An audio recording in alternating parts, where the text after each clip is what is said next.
अस्सलाम वालेकुम दोस्तों, welcome back another video on my YouTube channel school वाले। उम्मीद करता हूँ आप लोग खैरियत से होंगे। हाजिर हुआ हूँ एक नए टॉपिक के साथ और आज जिस टॉपिक डिस्कस करने के लिए हाजिर हुआ हूँ एक ऐसी कंट्रोवर्सी है जिसने उस कंट्रोवर्सी के अंदर हज़रत पाक सल्लल्लाहु अलैहि वसल्लम की शान में गुस्ताखी जो की गई उसके हवाले से हमने डिस्कस करना है। जी हाँ, इस कंट्रोवर्सी में शामिल है नुपुर शर्मा जो एक्स स्पोक्स पर्सन है बीजेपी जमात की। जी हाँ, इस शान गुस्ताखी हज़रत की शान में जो गुस्ताखी हुई है इसकी बुनियाद कैसे रखी गई इसके बारे में आज मैं डिस्कस करने के लिए हाजिर हुआ हूँ। तो चलिए चलते हैं बैकग्राउंड की तरफ। जी हाँ, अप्रैल 2022 में वाराणसी कोर्ट ने ग्वापी मस्जिद और काशी विश्वनाथ टेम्पल के वीडियोग्राफिक सर्वे के ऑर्डर जारी किए। इस वीडियोग्राफिक सर्वे के अंदर एक ऑब्जेक्ट शामिल तफ्तीश हुआ कि वहाँ पे एक ऑब्जेक्ट है जिसे हिंदू कमेटी कहती है कि वो शिवलिंग की बेस है, जबकि मुस्लिम कमेटी कहती है कि वो एक फाउंटेन की बेस है। अब लोगों ने बहुत से अपने अपोजिट ओपिनियन देना शुरू किए और ये चीज़ें वायरल होती चलेगी और इंटरनेट के ऊपर ट्विटर के ऊपर इस चीज़ की धूम मच गई कि रोड बैरियर्स को भी हम शिवलिंग से कंसिडर कर सकते हैं, ट्रैफिक कोन को भी हम शिवलिंग से कंसिडर कर सकते हैं। इसी सिलसिले में हिस्ट्री के प्रोफेसर रतन लाल ने अपने फ्रीडम ऑफ एक्सप्रेशन का इजहार करते हुए रिलीजियस सेंटीमेंट्स को भड़काया, लेकिन उनके खिलाफ एक FIR दर्ज हुई जिसके अंदर 2 दफ़ा शामिल थी, सेक्शन 135A और सेक्शन 295। सेक्शन 135 के अंदर हम डिस्क्राइब कर सकते हैं promoting enmity between race, religion and language, जबकि सेक्शन 295A डिस्क्राइब करती है deliberately acts to outrage feeling of any class through insulting its religion। जी हाँ, अब फ्रीडम ऑफ एक्सप्रेशन और फ्रीडम ऑफ स्पीच के अंदर भी डिफरेंस है। इंडियन पेनल कोड एक्ट के हिसाब से आर्टिकल 19(1) फ्रीडम ऑफ एक्सप्रेशन की इजाज़त देता है, जबकि आर्टिकल 19(2) के हिसाब से हेट स्पीच को रोकने का भी कहा गया है कि आपको हेट स्पीच की इजाज़त बिल्कुल भी नहीं है, जिसकी वजह से रिलीजियस सेंटीमेंट्स हाइड किए जा सके।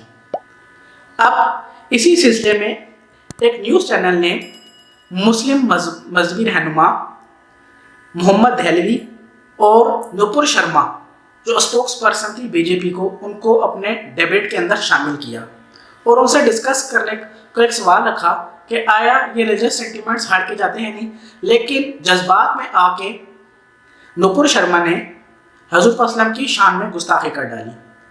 अब इस सिलसिले को ये उन्होंने यहाँ तक रोका नहीं से वो डेलिबरेटली हज़रत वसल्लम की शान में गुस्ताखी करती गई। वहाँ पे न्यूज़ चैनल के कास्टर ने उनको शटअप कॉल दी और वहाँ पे नुपुर शर्मा वो शो छोड़ चली गई। लेकिन उसी दिन शाम को उन्होंने फिर से एक न्यूज़ चैनल को ज्वाइन किया और वहाँ पे फिर से हज़रत वसल्लम की शान में गुस्ताखी की और ये सिलसिला चलता रहा और ये सिलसिला ट्विटर में भी जोर पकड़ गया। जैसे ट्विटर पे ये चीज़ जोर पकड़ गई तो ये चीज़ वायरल होती चली गई और जब जैसी चीज़ वायरल हुई तो इसकी वजह से मुसलमानों के जज्बात को ठेस पहुंची कि हज़रत वसल्लम की शान और गुस्ताखी बर्दाश्त नहीं की जा सकती। जैसी चीज़ वायरल हुई तो 16 कंट्रीज़ जो इस्लामिक ममालिक से रिलेटेड हैं, जिसमें गल्फ कंट्रीज़ और मिडल ईस्ट कंट्रीज़ भी शामिल हैं, उन्होंने इसको कंडेम किया और बीजेपी पार्टी को अपने रहनुमा के खिलाफ कार्रवाई करने के लिए कहा। तो बीजेपी ने एक प्रेस रिलीज जारी की कि हम इस सड़क छाप ओपिनियन को अपनी पार्टी पॉलिसी से अटैच नहीं कर सकते और हम इसे कंडेम करते हैं। लेकिन ये बात इतनी इजीली फॉरगिवेबल नहीं थी, इसलिए 16 कंट्रीज़ ने अपने कंट्री के अंदर इंडियन प्रोडक्ट्स के बाइकआउट कर दिया।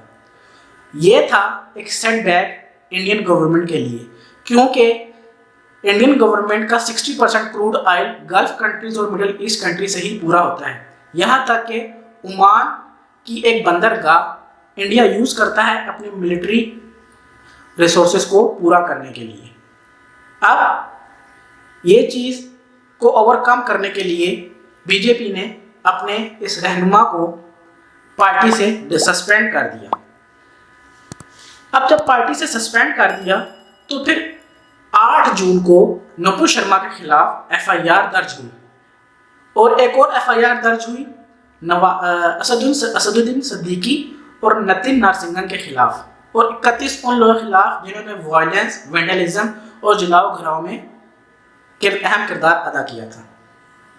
अब आर्टिकल 295A इस दफा में शामिल किया गया है। आर्टिकल 295 की दो चीज़ें ये भी हैं कि नॉन बाइलेबल ऑफेंस है और बगैर किसी वारंट के इसमें बंदे को गिरफ्तार किया जा सकता है। अब इंडिया के अंदर दो चीज़ें जोर पकड़ रही हैं। एक तो कि फ्रीडम ऑफ एक्सप्रेशन की इजाज़त दी जाए और साथ साथ आर्टिकल 295 को ख़त्म किया जाए।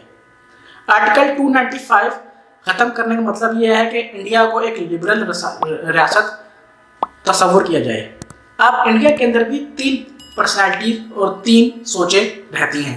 एक है कंजर्वेटिव, एक है लिबरल और एक है हिपोक्रेट्स। जी हाँ, कंजर्वेटिव वो हैं जो कहते हैं कि ना आप हमारे मज़हब की तौहीन करो, ना आपके मज़हब की तौहीन करेंगे। जबकि लिबरल क्या है, वो आर्टिकल 295A के खिलाफ है और वो कहते हैं फ्रीडम एक्सप्रेशन की इजाज़त होनी चाहिए। अब फ्रीडम एक्सप्रेशन के अंदर हेट स्पीच को भी वो कंसिडर करते हैं कि हेट स्पीच हमारा एक्सप्रेशन है, फ्रीडम ऑफ स्पीच हमारा हक है, हम ये कर सकते हैं और हम इस मामले में आज़ाद हैं। जबकि तीसरा पार्ट है हिपोक्रेट्स का, हिपोक्रेसी। यही चीज़ इंडियन गवर्नमेंट भी अपनाए हुए है। जी हाँ, जो लोग जलाओ गिराओ, वायलेंस और वेंडलिज्म में शामिल थे, इंडियन गवर्नमेंट ने उनके घर पे बुलडोज़र चला दिया। अब ये चीज़ बड़ी डिस्कस करने का है क्योंकि इंडियन गवर्नमेंट के अंदर एक ऐसी लॉबी भी मौजूद है जो कहती है कि इमैनुअल मैक्रोन जो फ्रेंच प्रेसिडेंट हैं, उन्होंने ब्लास्फेमी अलाउ की थी। जैसे जब चार्ली हेब्डो के मैगजीन के अंदर हुजूर असलम की शान में गुस्ताखी की थी, तो उसमें फ्रेंच प्रेसिडेंट ने इजाज़त दी थी कि हमारा फ्रीडम एक्सप्रेशन, हमारी मर्जी है, हम कुछ भी अपने दिल से इजहार कर सकते हैं।